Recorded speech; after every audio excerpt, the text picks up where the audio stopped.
যোৱা 27 তাৰিখৰ পৰা অসমত হঠাতে কোভিড-19ৰ কেছসমূহ বাঢ়িবলৈ আৰম্ভ কৰিছে আৰু আমি যদি চাব যাওঁ তেতিয়াহ'লে প্ৰথম জানুৱাৰী দিনাখন অসমত প্ৰতিদিনে কোভিড কেছ আছিল 150টা আৰু এই 150টাৰ পৰা বৰ্তমান কোভিড কেছ যোৱাকালি ৰাতি 844টালৈ বৃদ্ধি পাইছে। আমি যদি এই যিটো বৃদ্ধি হৈছে বা যিটো ডাবলিং ৰেট বুলি কওঁ, আমি যদি দেখা পাওঁ যে প্ৰতি দুদিনৰ মূৰে মূৰে কোনোবা ক্ষেত্ৰত এদিনতো কেছ দুগুণ হৈছে। তাৰ পৰা এটা ধাৰণা কৰিব পাৰি যে যথেষ্ট অ'মাইক্ৰন কেছ অসমত ইতিমধ্যে আহিছে, কিন্তু অ'মাইক্ৰন কোভিড-19ৰ পৰীক্ষা সম্ভৱ, কিন্তু অ'মাইক্ৰনৰ প্ৰতিটো চেম্পল পৰীক্ষা কৰাৰ কাৰণে জিনম ছিকুৱেন্সিঙত পঠাব লাগে আৰু জিনম ছিকুৱেন্সিঙত প্ৰায় 4-5 দিন সময় লাগে আৰু জিনম ছিকুৱেন্সিং হৈ ঘূৰি পোৱালৈকে কোভিডৰ যিটো পেচেণ্ট যিজন আছিল তেখেত বাই দিছ টাইম ৰিকভাৰী হয় আৰু যাক ডিষ্ট্ৰিবিউট কৰিব লাগে বা ট্ৰেন্সমিশ্যন কৰিব লাগে তাক ট্ৰেন্সমিশ্যন কৰি পেলায়। সেইকাৰণে আমি যোৱাকালি এটা সিদ্ধান্ত লৈছোঁ যে অসমত আমি প্ৰতিটো নতুন কেছকে অ'মাইক্ৰন বুলি আমি সন্দেহ কৰিম। প্ৰিজাম্পশ্যন হ'ব যে প্ৰত্যেকটো কেছে অ'মাইক্ৰন, যদি নহয় পিছত এইটো একাডেমিক ৰিপৰ্ট হ'ব যে ঠিক আছে তেওঁৰ অ'মাইক্ৰন নাছিল, কিন্তু যিখিনি ট্ৰিটমেণ্ট হ'ব লাগে বা যিখিনি প্ৰিকশ্যন হ'ব লাগে সেইখিনি আমি প্ৰতিটো কেছকে অ'মাইক্ৰন বুলি আমি ধৰি পেলাই আৰম্ভ কৰিম। যদিও আজিৰ দিনত অসমত 9টা অ'মাইক্ৰন কেছ আমি আফটাৰ জিনম ছিকুৱেন্সিং ধৰাত পেলাব পাৰিছোঁ, কিন্তু কথাটো একেই যে গোটেইকেইটা কেছ ইতিমধ্যে তেওঁলোক সুস্থ হৈ উভতি আহিলে আমি পৰীক্ষাগাৰৰ পৰা ফলাফল পাওঁ মানে তেখেতসকল সুস্থ হৈ উঠি আহিলে। এতিয়া আমাৰ যিটো ধাৰণা, এই ধাৰণাটো হ'ল যে জানুৱাৰীৰ 20 তাৰিখৰ পিছত ই প্ৰায় যোৱাবাৰৰ যিটো হায়েষ্ট লেভেল আছিল সেইটো আছিল, যোৱাবাৰৰ হায়েষ্ট লেভেল আছিলে 6536 তেনেকুৱা ধৰণৰ এটা সংখ্যা আছিলে। চ' 20 তাৰিখৰ পৰা আৰম্ভ কৰি 30 তাৰিখৰ ভিতৰত আমি দ্বিতীয় ঢৌৰ পিক লেভেলটো আমি পাই যাম। তাৰমানে দ্বিতীয় ঢৌৰ পিক লেভেলটো আছিল প্ৰতিদিনে 6536 বা ডেট ৱাজ দ্য পিক। গতিকে আমি এছেছ কৰা মতে 20 তাৰিখৰ পৰা আমি পিকলৈকে যাম, বাই এণ্ড অফ জানুৱাৰী আমি পিক পাম আৰু পিকটো মই ভাবোঁ বা আমাৰ যোৱাকালি যিখন আমি গোটেইবিলাক বহিছিলোঁ আমাৰ এছেছমেণ্ট মতে this time peak will be more higher. So' যিটো যোৱাবাৰ আমি 6000 পিক দেখিছিলোঁ, that peak might be this time 12,000ও হ'ব পাৰে, 10,000ও হ'ব পাৰে বা তাতকৈ বেছিও হ'ব পাৰে, কাৰণ অ'মাইক্ৰন যিটো ভেৰিয়েণ্ট এইটো খুব লাইট ভেৰিয়েণ্ট আৰু ই ফটক কৰি ইজনৰ পৰা সিজনলৈকে ট্ৰেন্সমিশ্যন হৈ যায়। সেইকাৰণে the number of Covid cases will be according to our in-house estimation, it will be much more than what we have seen in first and second wave. So, পৰিৱেশটোৰ লগত সংগতি ৰাখি সেইকাৰণে আমিও কিছুমান নিয়ম বা কিছুমান যি আগৰ দুটা ঢৌত আমি কৰিছিলোঁ তাতকৈ অলপ আমি পৰিৱৰ্তন কৰি আমি অনাগত দিনবিলাকত এই কোভিড-19ৰ তৃতীয় ঢৌটোক আমি সন্মুখীন হ'ব বিচাৰিছোঁ। এতিয়া প্ৰথম যিকোনো ক্ষেত্ৰতে আমি যদি দেখা পাওঁ যে কোভিড-19ৰ বিৰুদ্ধে যুঁজাৰ এটা প্ৰধান কাম হৈছে যে টেষ্টিং। যদি টেষ্টিং নহয় তেতিয়ালে আমি মানুহক আইডেন্টিফাই কৰিব নোৱাৰো, আইসোলেশন কৰিব নোৱাৰো। So we have decided to ramp up the testing. এতিয়া যদি আপোনালোকে চাই আমি প্ৰতিদিনে 30,000 লেভেলত টেষ্ট কৰি আছিলো। Now it will go high. যি ধৰণে পেচেণ্টৰ ৰিকুৱাৰমেণ্ট আহে, maybe initially 50,000, তাৰ পিছত 1 লাখ, এই ধৰণে আমাৰ টেষ্টিংটো আমি ৰেম্প আপ কৰি প্ৰতিদিনাখনেই আমি গৈ থাকিম। এয়াৰপোৰ্ট আৰু ৰেলৱে টেষ্টিঙৰ এটা সমস্যা সদায় আহি থাকে। আমি এইবাৰ কৈছোঁ কি যে নন ভেকচিনেটেড মানুহ আৰু সিঙ্গল ডোজত যিবিলাক ভেকচিনেশ্যন হৈ আছে তেওঁলোকে কম্পালসৰিলি টেষ্ট কৰিব লাগিব এয়াৰপোৰ্টত। আৰু যাৰ 15 ইয়াৰ্ছৰ তলত আছে, যিহেতু তেওঁলোকৰ কোনো ভ্যাকসিন নাই, সেইকাৰণে they have to compulsorily test in the airport and in railway. So 3 category মানুহে টেষ্ট কৰিব লাগিব। Those who have vaccinated by single dose, those who have not vaccinated at all, আৰু থাৰ্ড ডোজটো হ'ল 15 বছৰৰ তলৰ। কিন্তু ডাবল ভ্যাকচিনেটেড মানুহক এইবাৰ আমি কম্পালসৰিলি টেষ্টিং কৰাব খোজা নাই, কাৰণ এয়াৰপোৰ্টত যিটো ৰাছ হয় সেই ৰাছটোতে ওমাইক্ৰন যিহেতু খুব স্মল এটা খুব পাতলা ভেৰিয়েণ্ট, তাত যদি 50 জন মানুহ টেষ্টিঙৰ কাৰণে একেলগে থিয় হয়, নোহোৱাসকলৰ গাটো এই ৰোগটো সংক্ৰমিত হ'ব পাৰে। সো তেওঁলোকক আমি অহাৰ লগে লগে এখন লিফলেট দিম। 10 বছৰৰ ওপৰত আমি অহাৰ লগে লগে আমি তেওঁলোকক এখন লিফলেট দিম। সেই লিফলেটত লিখা থাকিব যে যদি আপুনি ডাবল ভ্যাকচিনেটেড, আমি আপোনাক টেষ্ট কৰা নাই, কিন্তু আপোনালোকে ঘৰত গৈ কোভিডটো টেষ্ট কৰি ল'ব। আৰু এইবাৰ আমি হোম কিট এলাউ কৰিছোঁ। ইট ইজ নট নেচেসাৰী যে গভৰ্ণমেণ্টতহে আপোনালোকে আহি টেষ্ট কৰিব পাৰে। আজিকালি ভাৰত চৰকাৰে হোম টেষ্টিং কিট এলাউ কৰি দিছে। গতিকে কোনোবাই যদি হোম কিট কিনি আনি টেষ্টিং কৰে আমাৰ আপত্তি নাই, কিন্তু আমাৰ কথাটো হ'ল যে যদিও আপুনি ডাবল ভ্যাকচিনেটেড, দিল্লী বোম্বাইৰ পৰা যদি আহিছে, ঘৰতে টেষ্ট কৰক বা হস্পিটালত আহি টেষ্ট কৰক, ইউ মাষ্ট টেষ্ট। নহ'লে আমি তেওঁলোকক আকৌ ফোনত সুধি থাকিব লাগিব। গতিকে আমি তেওঁলোকক অহাৰ লগে লগে উইল ডিষ্ট্ৰিবিউট এ লিফলেট যে আপোনালোকে ঘৰত গৈ টেষ্ট কৰি লওক। আৰু ৰিপৰ্টটো যদি আমাৰ হস্পিটালত আহে তো আমি ৰিপৰ্ট পাই গ'লো। যদি তেওঁলোকে ঘৰত হোম কিটত টেষ্ট কৰে, 104ত ফোন কৰি বা NHMৰ যিটো চিটিজেন এপ আমি বনাইছোঁ, সেই এপত তেওঁলোকে কোভিডৰ ষ্টেটাছটো আপলোড কৰি দিব, যাতে আমি নেক্সট ইমিডিয়েটলি কণ্টেক্ট টেষ্টিংবিলাক আৰম্ভ কৰিব পাৰোঁ। এই কথাখিনি এয়াৰপোৰ্ট আৰু ৰেলৱে ষ্টেচনত ডাঙৰ ডাঙৰ হোৰ্ডিঙত লিখা থাকিব, আৰু ইণ্ডিভিজুৱেলি আমি তেওঁলোকক একোখন লেটাৰ একক, চিঠি একক আমি এখন তেওঁলোকৰ হাতত দি দিম, উইথ এটা চিমটম, কাক কেনেকৈ চিমটম আহে, কাক চিমটম বুলি ধৰিব লাগে, গোটেইখিনি ইলাবৰেটলি। কিন্তু ছিংগল আৰু নন ভেকচিনেটেড চিলড্ৰেন বিলো 15 years De have two test. আমি এটা গোল্ডেন ৰুল ৰাখিছোঁ যে 10 বছৰৰ বাচ্চাক আমি টেষ্ট নকৰোঁ আপ টু 10।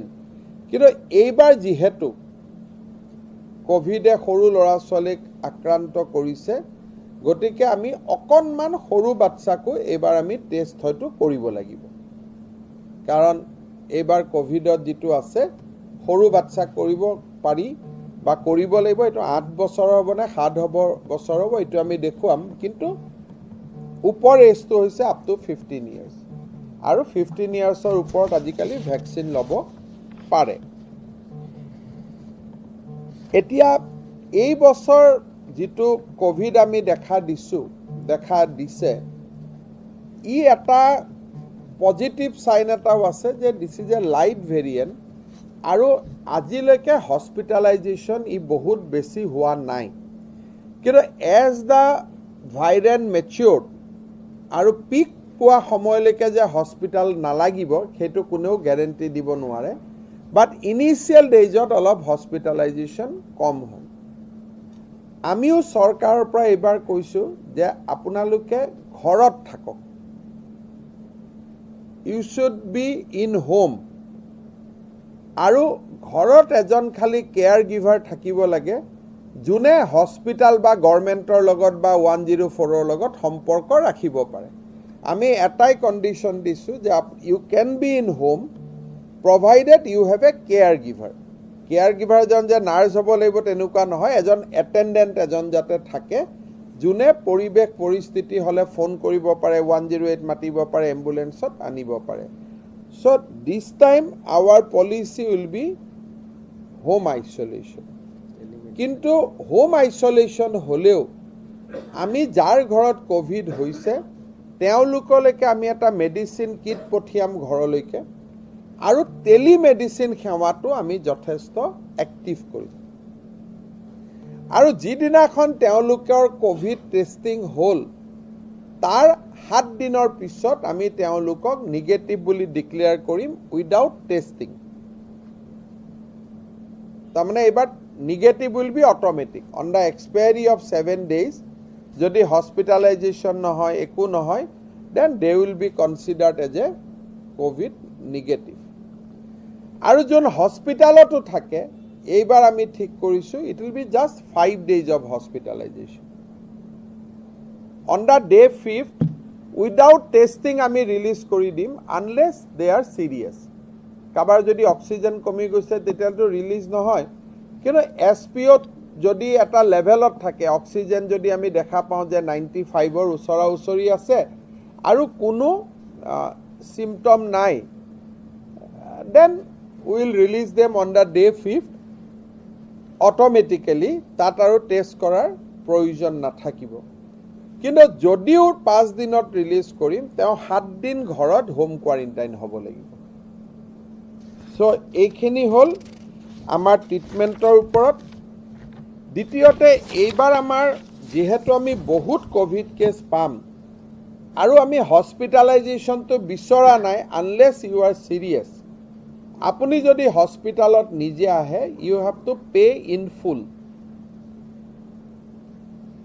এইবাৰ ট্ৰিটমেন্ট যি হ'ব অন ইউজুৱেল পেমেন্ট বেসিছত হ'ব ফ্ৰী ট্ৰিটমেন্ট এভেইলেবল নাথাকিব except for the BPL patient. BPL patient free pabo আৰু কোনোবা ইমাৰ্জেন্সি এডমিশন হল হাততটো পইচা নাথাকে গতিকে তেওঁলোকক ফ্ৰী দিব কিন্তু যোনে ঘৰৰ পৰা ভাবি চিন্তি আহে তেওঁলোকে they have to pay in full free treatment will not be available কিন্তু ঘৰত থাকিলে যেটো টেলি কাউন্সেলিং হ'ব বা ঘৰত যেটো মেডিসিন যাব those will be free তানে আপোনালোকে যদি অলপমান বস্তুটো বুজি লয় গুটে কথাটো হল যে we are encouraging home isolation we are not encouraging hospitalization কাৰণ আমি বেড বিলাক নন সিৰিয়াস পেশেন্টে ৰখাটো বিচৰা নাই যাতে আইসিইউ আৰু হস্পিটাল বেড আমি সিৰিয়াস পেশেন্টক দিব পাৰো কেতিয়াবা হস্পিটালত বহুত মানুহ ভৰ্তি হৈ গলে আমি নন সিরিয়াস মানুহখিনিক নার্সিং হোম সিরিয়াস মানুহ আহিলে আমি নার্সিং হোমত পঠাব লাগে কিবা পঠাব লাগে however treatment to BPL population will be free of cost আৰু প্ৰধানমন্ত্ৰী জন আৰোগ্য আঁচনি বা আয়ুষ্মান ভাৰততো এবাৰ কোভিডৰ ট্ৰিটমেন্ট তেওঁলোকে আমাৰ যেটো ৰিইম্বাৰ্সমেন্ট মোডত পায় তেওঁলোকে তাৰো সুবিধা লাভ কৰিব পাৰিব হস্পিটালত আমি কোনো স্পেশাল ফুড তেওঁলোকক নিদিও আমাৰ হস্পিটাল যেটো ডায়েট হেতু পাব কিন্তু কোভিড কেয়াৰ সেন্টাৰত এইবাৰ আমাৰ যেটো খোৱা বুৱা হ'ব আমি স্ট্ৰংলি এডভাইস কৰিম যে আপোনালোকে ঘৰৰ পৰা আনিব আৰু নহলে সবৰ লগতে ক্যান্টিন এখন থাকিব আপোনালোকে ক্যান্টিনৰ পৰা খোৱাটো কিনি লব গুটেকেটা কোভিড কেয়াৰ সেন্টাৰৰ লগতে পেকেট ফুড থাকিব which will be available on profit কাৰণ আমাৰ খোৱাটো it will be hospital diet গতিকে হয়তো বহুতৰ পছন্দ নাহিব সেই কাৰণে ক্যান্টিনখন থাকিব বাট আমি ভাবো যে ঘৰৰ পৰা nutritious home cook food will be much better এইখিনি হ'ব আমাৰ ট্ৰিটমেণ্ট ছাইডত যে হোম আইচলেশ্যন 104ত জনাব টেলিকনফাৰেন্সিং ছেটিং হ'ব ঘৰলৈকে আমি বিনামূলীয়াকৈ মেডিচিন পঠাম হস্পিটালত যদি সিৰিয়াছ হৈ আহে বা বিপিএল হয় এইটো ফ্ৰী ট্ৰিটমেণ্ট থাকিব কিন্তু যদি অপচনেল হস্পিটালাইজেশ্যন যে মোৰ বহুত ভয় লাগিছে আমি হস্পিটালত থাকোঁ that will be on payment আৰু এনেও পেইং কেবিনত যিসকল থাকিব it will B fully on payment this time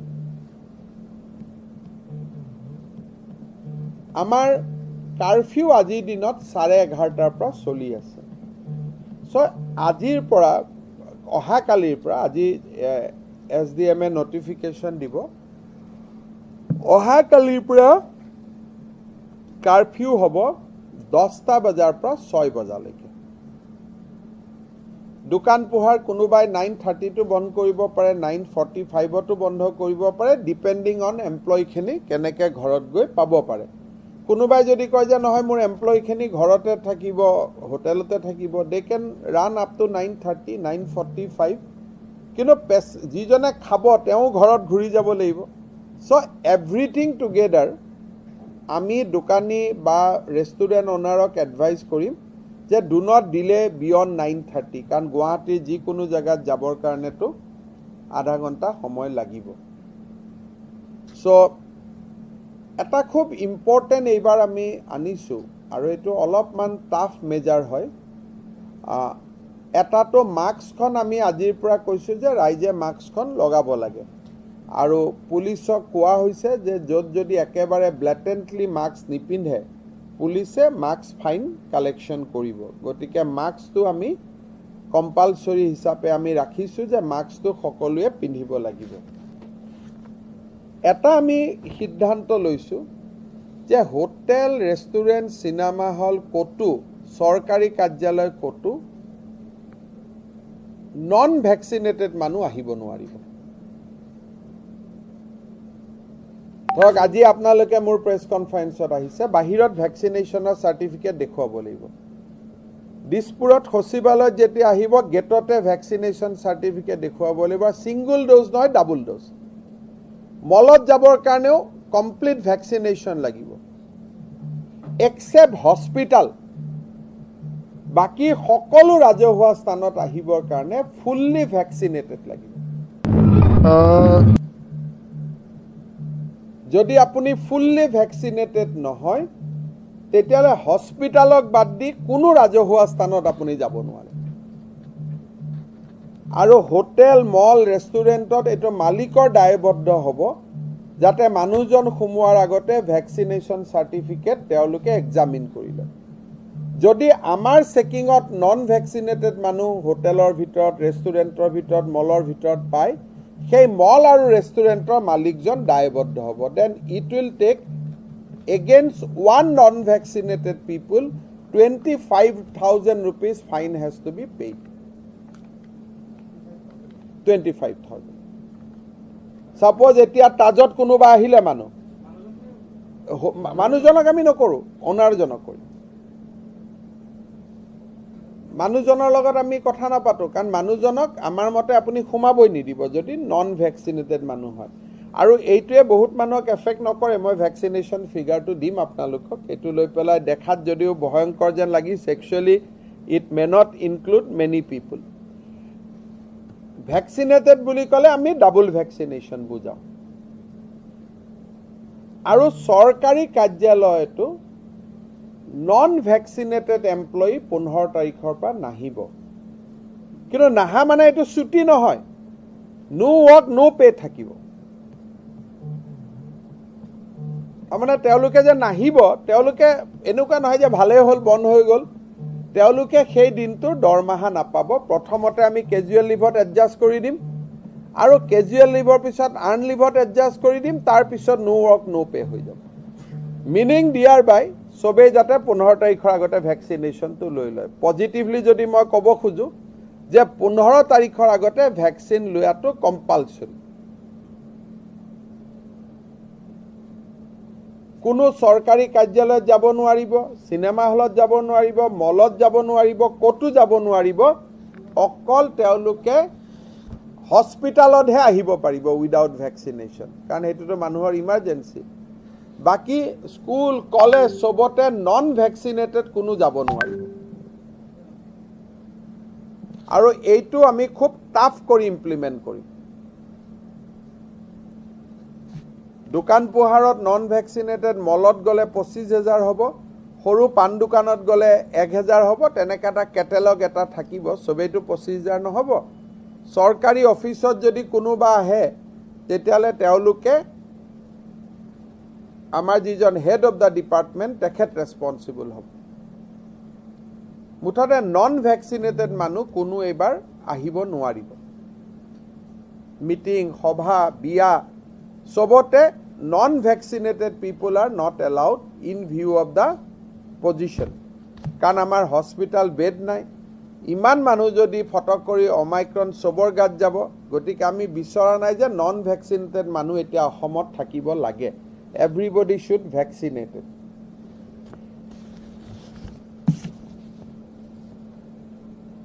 motor চাইকেলত যদি কোনোবাই পিলিয়ন ৰাইডিং কৰে, ভেকচিনেটেড মানুহে পিলিয়ন ৰাইডিং কৰিব পাৰিব। গাড়ীত যদি উঠিব খোজে, ভেকচিনেটেড মানুহে গাড়ীৰ পেচেঞ্জাৰ হ'ব পাৰিব। চিটি বাছত অকল ভেকচিনেটেড মানুহে যাব পাৰিব। 15 তাৰিখৰ পৰা নন ভেকচিনেটেড মানুহৰ কাৰণে এক প্ৰকাৰ কাৰফিউ লগাই দিয়া হৈছে। খালি হস্পিটালতে নিজৰ ঘৰত থাকিব পাৰিব, হস্পিটালত আহিব পাৰিব 15 জানুৱাৰীৰ পৰা। কাৰণ এটাতো সময় দিব লাগিব, গতিকে 15 জানুৱাৰীৰ পৰা এইটো আমি কৰিছোঁ। মই আহি যাম, বহুত নহয়, মই লাষ্টলৈকে আহিম। হা, ডাবল ভেকচিনেটেড, ফুললি, এটা পাৰ্চিয়েলি ভেকচিনেশ্যনৰ কথা নাই। পাব্লিক বিয়াই সভাই 200 জন মানুহ থাকিব পাৰিব বা কেপাচিটি অফ দ্য হলটোৰ 50%। এতিয়া আমি whichever less or bigger আমি কোৱা নাই। আমি কৈছোঁ যে যদি কোনোবা ডাঙৰ হল এটা হয়, তাৰ 50% এটেণ্ডেঞ্চ পাব। সে শংকৰদেৱ কলাক্ষেত্ৰত ইট উইল বি 500 to 600। কিন্তু যদি নৰ্মেল বিবাহ বাহৰবিলাকত যিহেতু তাত 200 মানুহ নধৰে, গতিকে তাত 50% 100 হৈ যাব। So' it will be just 50% total capacity. কিন্তু চিনেমা হলত যদি ফুললি ভেকচিনেটেড মানুহ আহে, আমি কেপাচিটি লগোৱা নাই এতিয়াও, 100 থাকিব। কিন্তু বিয়া, সভা, ফাংচন, মিটিং এইবিলাকত হ'ব 50% of the capacity of the hall. এইটো আমি অহা কালিৰ পৰা ইমপ্লিমেণ্ট হ'ব। চুলাই যিটো ভাটি, সেইটোৰ পৰা বহুত সংক্ৰমণ হয়। DC আৰু SP সকলে এইটো এনচিয়ৰ কৰিব যাতে চুলাইৰ ভাটি গধূলি নচলে। এনেইতো এইটো ইলিগেলেই, নিয়মতে চলিবই নালাগে। এনেকৈ ক'লে লাগে যেন চলাৰ অনুমতি আছে নেকি, but going by the reality of the life আমি এইটো এনচিয়ৰ কৰিছোঁ যে ইভিনিঙত যাতে কোনো চুলাই ভাটি নাথাকে। আৰু যেতিয়া গৈ দেখাই পাব চিলাই ভাটি এখন আছে বুলি, ডেফিনেটলি এখন দিনতো নচলাৰ ব্যৱস্থা কৰিব লাগিব। সেইটো এটা এক্সাইজৰ দায়িত্ব। কিন্তু হেল্থ পইণ্ট অফ ভিউৰ পৰা কোনো ইলিচিট চুলাই লিকাৰ বা চুলাই ভাটিৰ কাম আমি গধূলি খুলিব নোৱাৰিব। স্কুল গোটেই অসমতে অহা কালিৰ পৰা ক্লাছ 5লৈকে স্কুল বন্ধ থাকিব। All school up to class 5 will be closed down, entire Assam.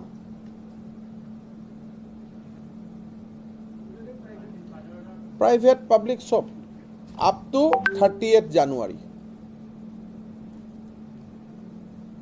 30 January. LP school completely বন্ধ থাকিব up to class 5. গুৱাহাটীত বন্ধ থাকিব up to class 8. অসমত ক্লাছ 5 আৰু গুৱাহাটীত স্কুল বন্ধ থাকিব up to class 8. হেল্থ ডিপাৰ্টমেণ্টে এইটো এনচিয়ৰ কৰিব। ছাপোজ অহাকালি কামৰূপ ৰুৰেলতো কেছ বাঢ়িলে, ডিব্ৰুগড়ত কেছ বাঢ়িলে, হেলথ ডিপাৰ্টমেণ্টে ডিচিক নিৰ্দেশ দিব যে আপোনালোকৰ তাতো ক্লাছ 8লৈকে বন্ধ কৰক। চ' বিগিন উইথ ক্লাছ 5, কিন্তু য'ত য'ত প্ৰয়োজন হ'ব তাত ক্লাছ 8লৈকে বন্ধ কৰিব। আৰু যি 9, 10 খোলা থাকিব আৰু 11, 9, 10, 11ৰ ক্লাছ সপ্তাহত আধা দিন হ'ব ৰোটেশ্যনেল বেচিছত। 12টো এজ ইউজুৱেল থাকিব, তেওঁলোকৰ পৰীক্ষা আছে। 9, 10, 11 এইটো সপ্তাহত ৰোটেশ্যনেল বেচিছত চলিব। তাৰমানে এজনে এটা ক্লাছে 3 দিন পাব। So 9 will be 3 din, 10 will be 10 days. 11 will be 3 days, but 3 বা 4 days যেটো এডুকেশ্যন ডিপাৰ্টমেণ্টে ঠিক কৰে 50% বুলি ক'লে যেটো পৰিব, কিন্তু 12 will be full class, 12 and তাৰ ওপৰত পুৰা ক্লাছ থাকিব। Engineering, medical college, technical institution will run as usual, তাতে কোনো ৰেষ্ট্ৰিকশ্যন নাই। 9ৰ পৰা 11লৈকে 9, 10, 11 ৰোটেশ্যনেল চলিব। অহাকালি শিক্ষা বিভাগে তাৰ ডিটেইল গাইডলাইন দি দিব। 9, 10, 11 আমি এইটো বিচাৰিছোঁ যে ৰোটেশ্যনেল চলক, যাতে স্কুলখনত ভৰ্তি হৈ নাযায় ষ্টুডেণ্ট। আজি যদি 9 আহিছে, অহাকালি 10 আহিব।